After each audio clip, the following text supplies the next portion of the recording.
You've seen it before, pastors standing tall, preaching faith and family. But what happens when the preacher who preaches fidelity falls from grace? What happens when the man everyone trusts is hiding a dark secret?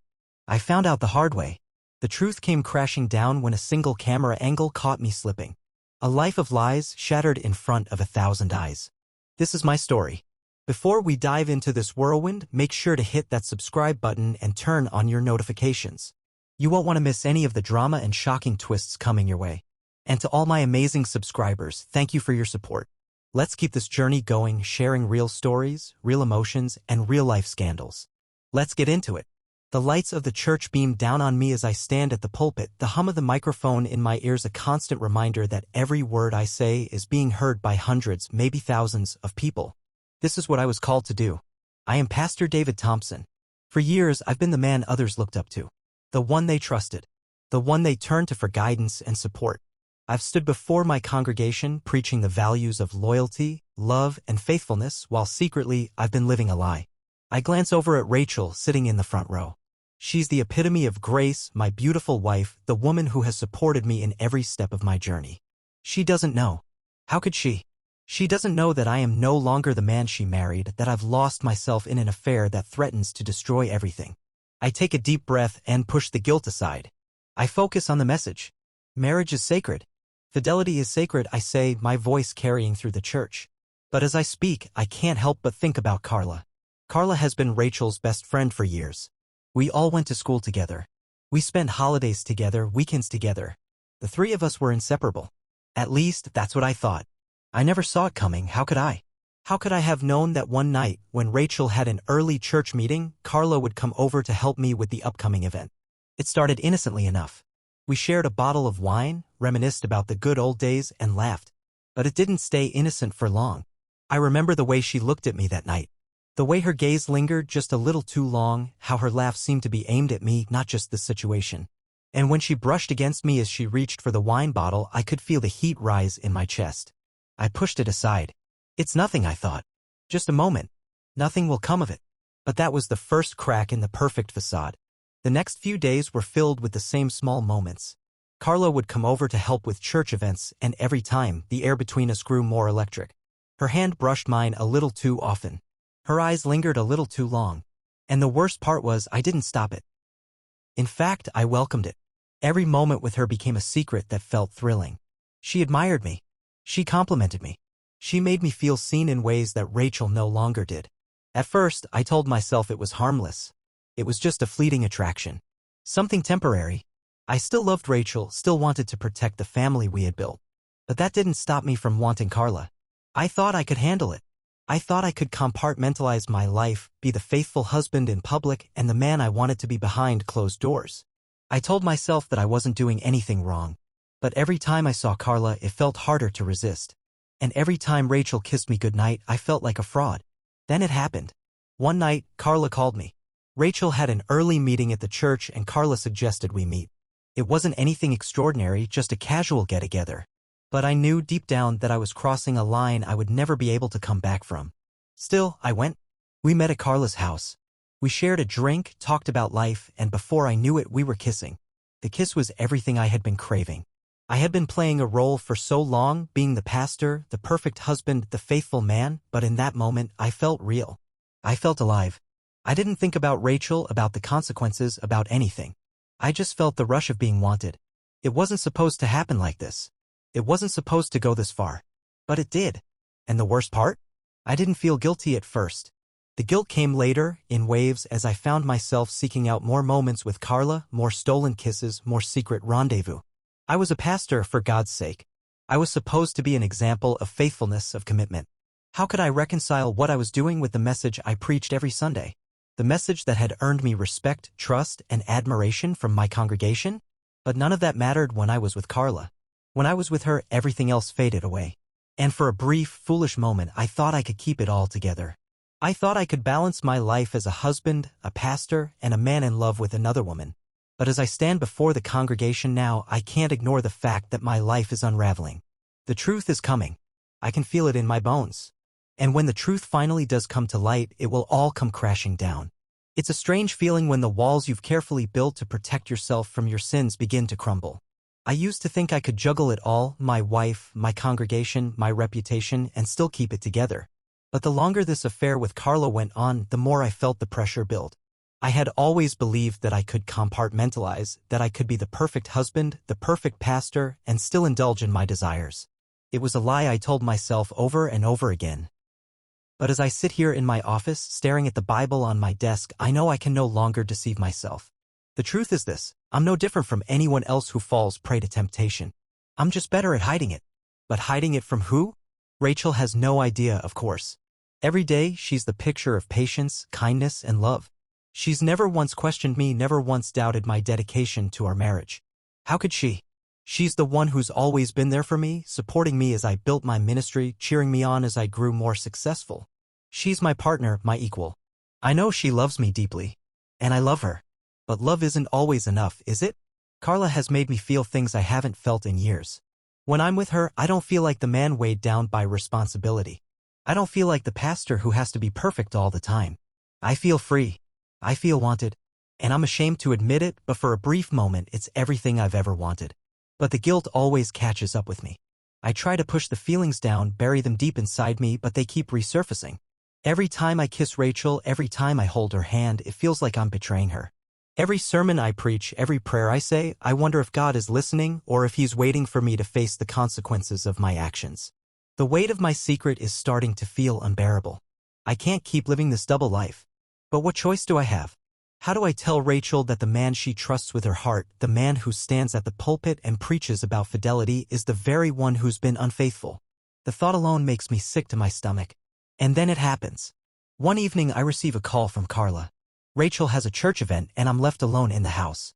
Carla wants to meet again and I can't resist. This time it's different. This time it's not just a kiss. We spend the night together. It's the first time I've ever truly felt like a sinner, and yet I can't stop myself.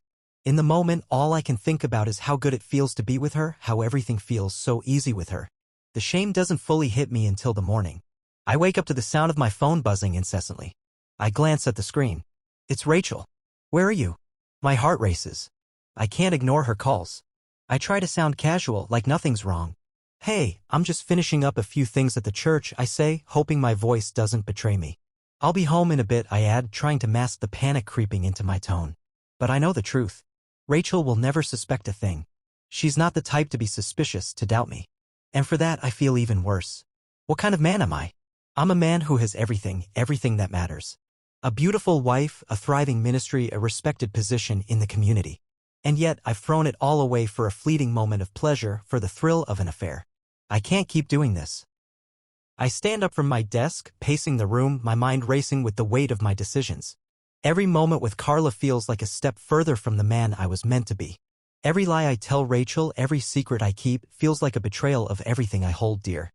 And yet, the temptation is always there, lurking in the back of my mind.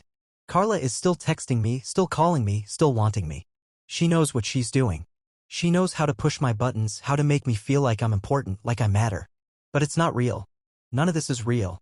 I look at my phone and see a message from Carla. I miss you. Can we meet tonight? For a moment, I consider it. I think about how easy it would be to sneak away, to give in to the temptation one more time. But something inside me snaps. I can't do this anymore.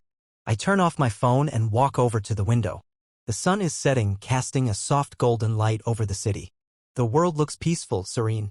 But inside, I'm anything but peaceful. I'm falling apart. I know I have to make a choice. But how do I choose between the woman who loves me and the woman who has captured my attention in ways I never thought possible? Days pass, but the guilt only grows stronger. Every time I see Rachel, I feel like a fraud. The smile I put on feels like a mask, a shield to protect me from the inevitable truth. I can't hide from it much longer. Then, one Sunday, it happens. I'm in the middle of my sermon, my voice booming across the church. I'm talking about trust, about commitment, about the sanctity of marriage. My eyes scan the congregation and I catch Rachel's gaze. She's sitting there, listening intently, believing every word I say. I almost can't finish the sermon. The weight of my lies is crushing me. How can I preach about fidelity when I'm the one breaking it? But then I see something I never expected. Carla is sitting in the back of the church. Her eyes are locked on mine and I can see the spark of something dangerous in them. She knows what we've been doing. She knows the secret we're keeping. And as I stand there, I realize something: she's not going to let me go. I try to finish the sermon to hold myself together, but my mind is racing. What if Rachel finds out? What if everything I've worked for comes crashing down? And then, in a split second, I feel my phone buzz in my pocket. I glance at the screen. It's a message from Carla. "I'll be waiting for you after service." And in that moment, I know my life is about to change forever. The moment I read Carla's message, my heart begins to pound in my chest. It's like a ticking clock, and every second that passes is another step toward my inevitable downfall. I try to push the thought out of my mind and focus on the sermon. I try to push the guilt, the fear, the temptation to the back of my mind. But it's useless. Rachel is sitting in the front row, trusting me, looking up at me with that unwavering faith in her eyes. How could I betray her like this? I ask myself over and over again. But then I think of Carla waiting for me. I think of the way she makes me feel, the way she touches me and fills a void I didn't even know I had. The conflict inside me is suffocating. I finish the sermon, my voice hoarse from the effort of pretending everything is okay. The congregation applauds, but I feel like an imposter, like I'm playing a role in a theater production, pretending to be someone I'm not. I meet Rachel's eyes as she stands up to walk out of the church with the other members, and for the first time, I don't know how to look at her without feeling like I'm a complete stranger. Carla, as promised, is waiting for me by the back exit. Her eyes meet mine, and I see that same dangerous glint, the one that pulls me toward her against my better judgment. I take a deep breath, my heart still racing, and walk toward her. This is it. I can't go back now. The choice has been made. She smiles, and for a brief second, I feel a rush of excitement. It's as if we're part of some secret, something forbidden, and I feel both powerful and powerless at the same time. I know what I'm doing is wrong, but the lure of the moment is too strong. "We have to be quick," I say, my voice betraying the panic that lurks beneath the surface. Carla nods, grabbing my hand, pulling me toward her car. As we drive toward her apartment, I feel like a weight is being lifted off my shoulders, but it's a fleeting relief. I know I'm running from something I'll have to face sooner or later. When we get to her place, things move quickly. There's no small talk, no pretenses. We've been here before, but this time feels different. The air feels heavier, charged with the tension of what could happen next. The whole time, a voice in the back of my mind keeps repeating, "You're making a mistake. You're going to ruin everything." But I don't stop. As we cross the threshold into her apartment, it's like the world outside fades away. There are no sermons, no wife, no church members. There's only the two of us wrapped in this dangerous dance. But in the back of my mind, I keep thinking of Rachel. I think of how her trust in me has been shattered and how she'll never look at me the same way again when the truth comes out. And it will. I can feel it. And then, as if to pull me back to reality, my phone buzzes. It's a text from Rachel. "Where are you?" "I'm waiting for you at home." The words are like a slap in the face. Suddenly, the reality of what I've done hits me like a freight train. What have I done? I try to push the guilt down, but it floods me in waves. I look at Carla, and her eyes are hungry, eager, but I can't shake the feeling that something has changed. I don't want this anymore. The weight of my lies, the lies I've told to Rachel, to the congregation, to myself, is too much to bear. I tell Carla I need to go. She's not happy, but she understands. I can see the disappointment in her eyes, but I can't stay. I have to face the music. I can't keep living like this. When I return home, Rachel is sitting on the couch, a glass of wine in her hand, looking at me with that same trusting gaze. My heart aches as I sit next to her. She doesn't suspect a thing. "Where were you?" she asks, her voice soft. I try to speak, but the words get stuck in my throat. I don't know what to say. How do you tell the person you love that everything they've believed about you is a lie? How do you confess to a woman who has stood by you through everything that you've betrayed her in the worst way possible? I was just out clearing my head, I say, and it feels like the worst kind of lie, but it's all I can muster. Rachel doesn't question it. She just nods and leans her head on my shoulder. I don't deserve this. I don't deserve her love. But it's all I have now, and I feel like a complete failure for everything I've done. That night, as I lay next to Rachel, I can't sleep. Every time I close my eyes, I see Carla's face, hear the messages I've ignored from Rachel, and feel the weight of everything I've done. I know I'm running out of time. Sooner or later, the truth will come crashing down, and there will be no hiding from it. But in the quiet of the night, I make a decision. I can't keep living this lie. I need to come clean, to confess to Rachel before it all falls apart. The question is, will she still love me after everything I've done? The days leading up to the inevitable confession are the longest of my life. I try to act normal, to go through the motions like everything is fine, but it's impossible. Every word I say to Rachel feels hollow. Every touch, every kiss, is tainted by the secret I'm keeping from her. And then it happens. It's a Sunday, and the church service is over. I'm standing in the lobby, greeting the last of the members as they leave. My phone buzzes in my pocket. I glance at the screen and freeze. It's a notification from the church's livestream. Livestream video. Pastor caught sneaking out of mistress's apartment. My heart stops. I click on the video, and my blood runs cold. It's a shot of me, walking out of Carla's apartment late last night, looking over my shoulder as I hurry away. The video goes viral within minutes. I stand there, frozen, watching the video as my world unravels before my eyes. I know Rachel will see it. I know she'll be devastated, and there's nothing I can do to stop it. The truth is out. The church was filled with the usual warmth, the hum of people greeting one another, the sound of children running around. But for me, the room felt like a cold, suffocating tomb. As I stood at the pulpit, delivering my sermon, I couldn't help but feel the weight of the truth pressing down on me. The words I spoke about fidelity, about faith, felt like a mockery. I was a hypocrite. I had betrayed everything I had sworn to uphold. I had betrayed Rachel, the woman who stood by me, who had been my partner through thick and thin. I glanced at her in the front row, her eyes fixed on me with that unwavering trust. She had no idea. How could she? How could I ever let her know? How could I confess to the woman I loved that I had broken every vow I'd made to her? But then, my phone buzzed in my pocket. The screen lit up with a message from Carla.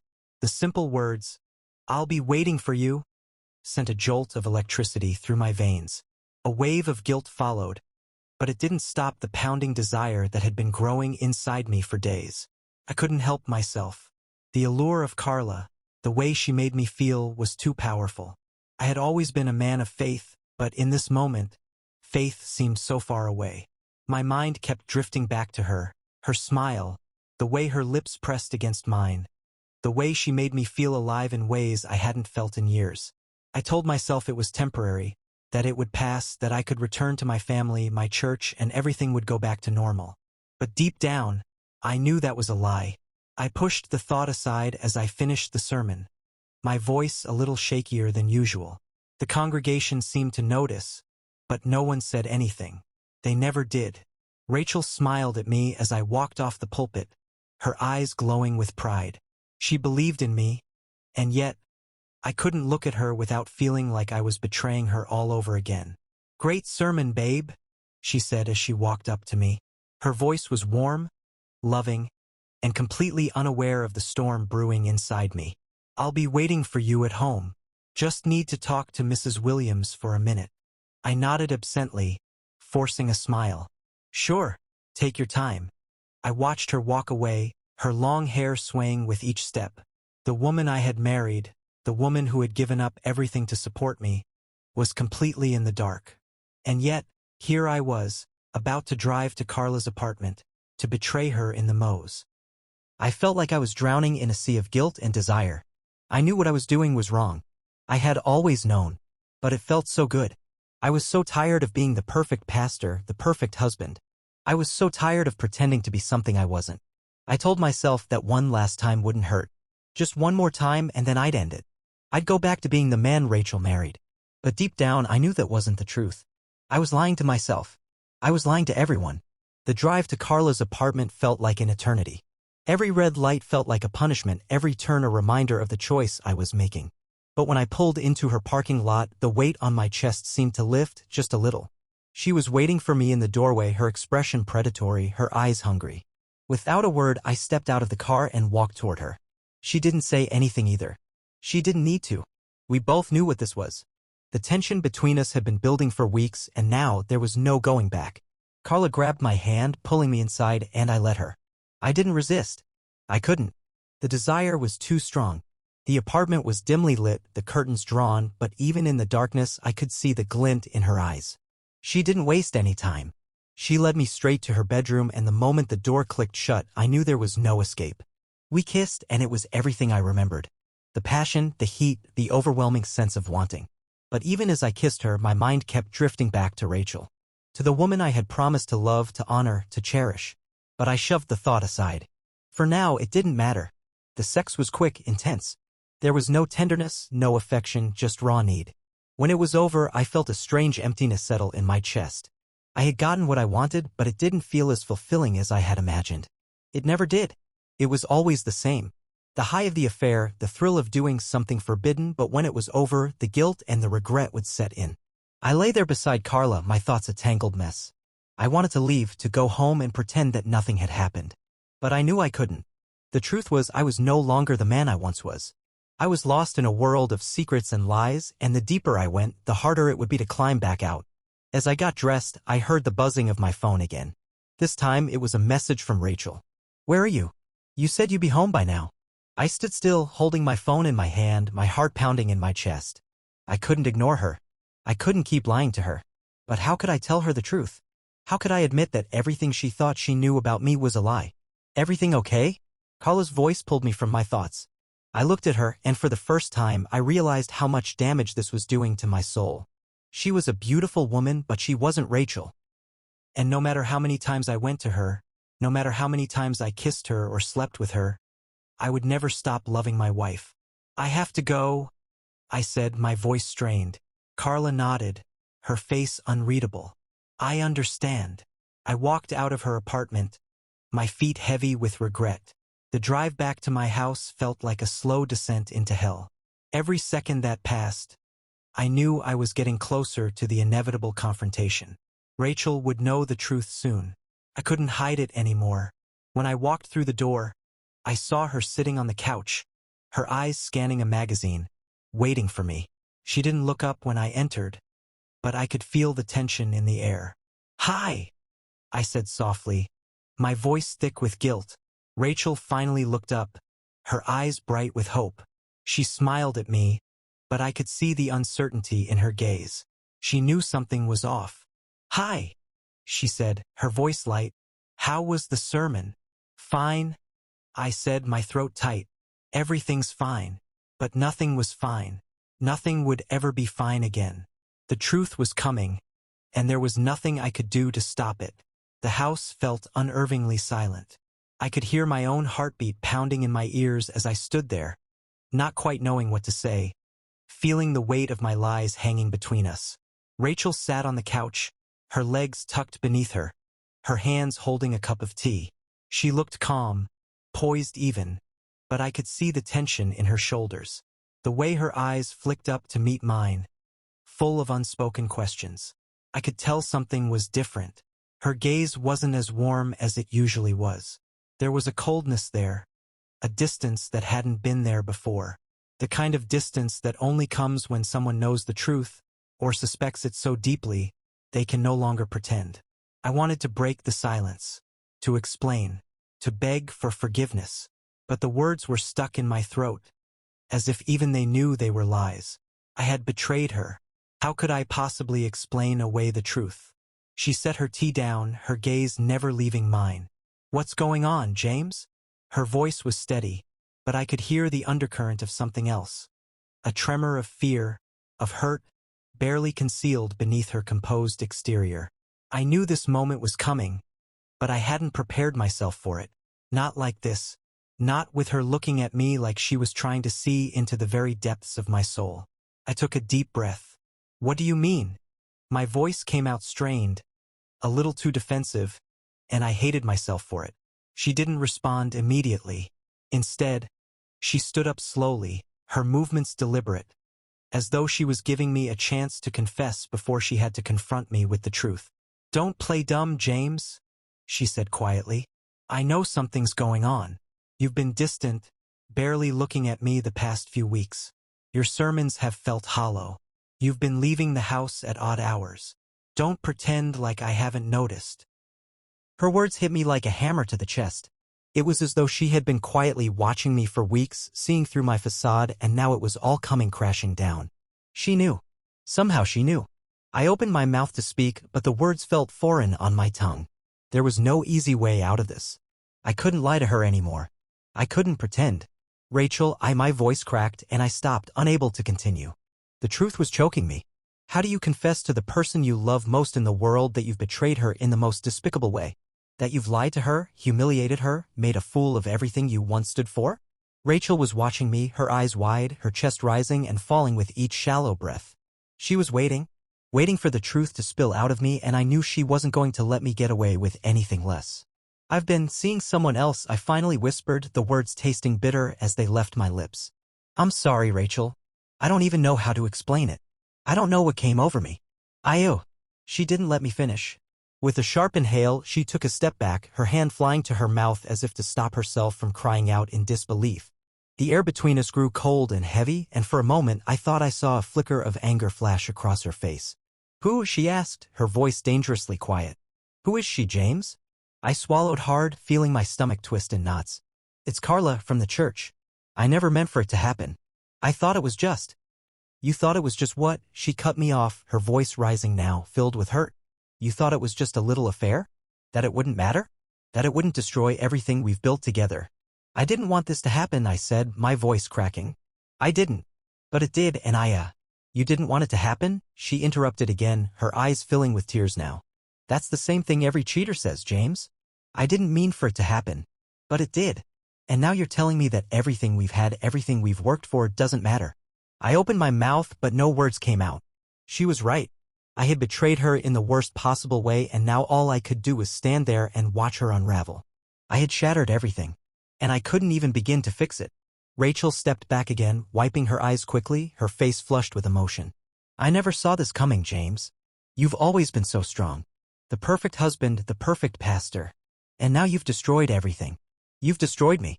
I could feel the weight of her words, each one a dagger to my chest.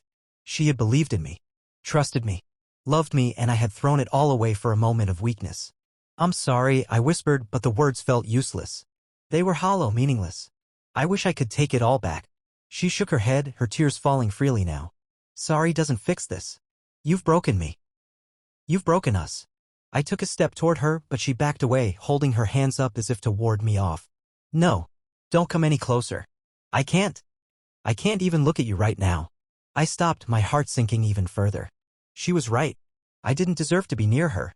I had betrayed her trust in the most unforgivable way. And now there was nothing I could do to fix it. You're not the man I thought you were, Rachel continued, her voice barely above a whisper. I don't even know who you are anymore. I couldn't stop the tears that began to form in my own eyes. I had failed her. I had failed us both.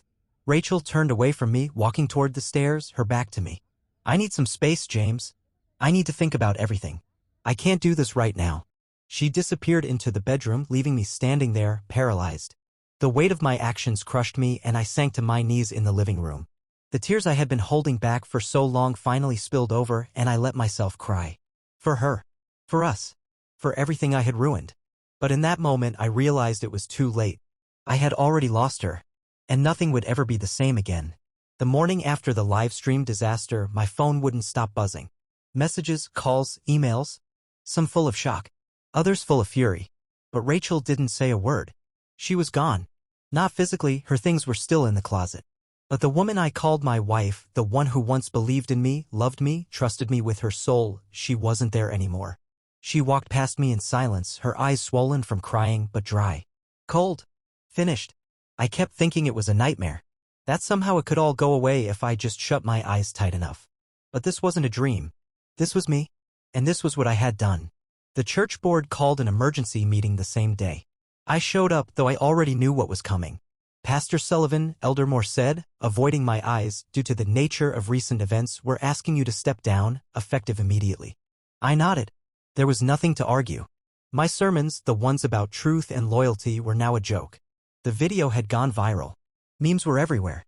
People quoting my lines about sanctity in marriage while showing a screenshot of me slipping out of Carla's back door like a teenager hiding from a parent. And Carla? She disappeared. No text. No phone call. Nothing. I later heard she moved back to New Jersey. Her husband found out he saw the live stream too. Their marriage shattered overnight. Rachel's best friend, the woman who sat across our dinner table for years, who held my children like an aunt, gone. Like smoke. Rachel's revenge. I didn't see it coming. Rachel was silent for 3 weeks. Not one word. But then, like a storm hiding behind a quiet sky, she made her move. I walked into the church one Sunday afternoon to grab the rest of my things. There was a letter taped to my old office door, in her handwriting. To the man who stood behind the pulpit preaching truth and then destroyed it behind closed doors. I hope you finally face what you've hidden from your whole life yourself. I sent a copy of that video to every major church board across the state. You wanted a platform? You've got one now. Rachel. I sat down in the office chair and felt my chest tighten. Not from anger. From shame. She didn't just expose me to our local church. She burned the whole network down. I received an email from the National Ministry Board later that week. My license was suspended. Speaking engagements canceled. Book deals withdrawn. Publicly blacklisted. And then came the second hit. There was another woman. Years before Carla. She was an usher at a church I'd spoken at out of state. A weekend conference. One night, we told ourselves it didn't count. I never even got her name again. But she saw the viral video and reached out to Rachel. I just wanted you to know you weren't the only one he lied to. Rachel forwarded the message to me. No comment. No emotion. Just proof. That she knew everything. Some people defended me. He's human, they said. We all sin. Others cursed my name. Liar. Hypocrite. Fake preacher. The loudest voices were the ones I'd led for years, the youth who used to see me as a father figure. They took it the hardest. I broke something in them. Something sacred. One teenager posted online. He told me to wait for marriage, but he couldn't even wait to get home before cheating. That one cut deep. Alone with the silence. Rachel never filed for divorce. Not yet anyway. But she did move out. Took the kids. Rented a place near her sister. She left me with the house, the silence, and my guilt. And now every Sunday I sit on the back pew of a small church 2 towns over. Nobody knows me there. Nobody calls me pastor. I'm just James. And that's probably all I ever deserve to be. Regret doesn't heal what's broken. If you're wondering if I'd do it differently, yes. Every single moment. I lost my wife, my children's trust, my reputation, my calling, all for selfish, cowardly, fleeting moments of pleasure. I chose ego over loyalty. Lust over love. Rachel didn't scream. She didn't throw things. She let the truth do all the talking. And it did. Loud enough for the whole world to hear. If you're listening, Rachel, I don't deserve you. But I hope you find peace. I hope the kids grow up strong and untouched by their father's mistakes. And I hope someday, somehow, they understand what happened, not to excuse it, but to survive it. As for me, I live in the ashes of what I burned. And every breath tastes like smoke. That's the end.